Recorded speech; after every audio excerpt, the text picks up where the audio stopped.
The real key thing that we're looking at right now, and is going to be a game changer for us and a significant project though, is Concourse A. Actual work is underway as we speak today. The design is about 70% complete, and as soon as the weather breaks, we'll actually be out in the pavement area starting to work on that, hopefully reserving any terminal issues or impacts until after the transformation project is complete. So April timeframe, we'll be out there. Probably in the summer, we'll start to be into the facility, the building itself. So what does that look like? If you look at the red hashed area there, or the dotted box, that is Concourse A as we know it today. So for those that have a frame of reference out there, that's what it is today. The new facility is what you see on the map there, almost 3 times the size of it. Again, much more convenient spaces for people to flow in and out and have retail food and beverage options.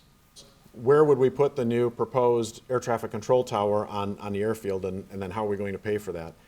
The proposed location is up in the northeast quadrant where I showed you where the fixed base operation is going. Actually, right across the street from that facility is what we have determined to be the best location based on line of sight issues. I will say at the same time, the FAA, obviously it's their facility. They have a lot to say in what they need. They were actually out in November, spent about 3 days with us with virtual reality goggles on, looking at the airspace and looking at the airfield and everything else, trying to figure out, does that make sense for them? From there, they actually take all of that information, they mock up in a room what it would look like for an air traffic controller to be standing in a cab looking at screens that would look exactly like they were looking out the window of a control tower in Grand Rapids. So they can see every ounce of space that we've got on the land and the airspace and the flight procedure, so that they can actually mock up and pretend like they're actually controlling aircraft. And from there, what they do is they will determine the exact location on the airfield that gives them the best vantage point, how high the tower has to be to give them the right line of sight issues, and how big the cab has to be to equip it with the right equipment that they need.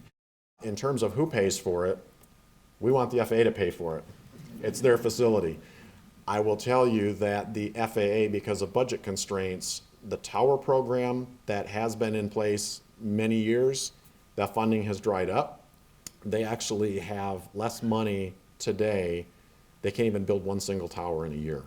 So our challenge, quite honestly, will be how can we get our funding to come sooner than what we think it will be. And they're telling us right now that could be 7 to 10 years.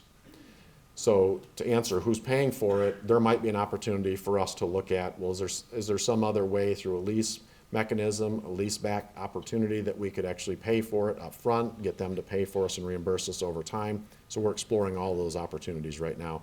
Again, right now we don't know what the cost is going to be because we don't know exactly what the design needs to be, but we're guessing it's in the $30 to $60 million price tag.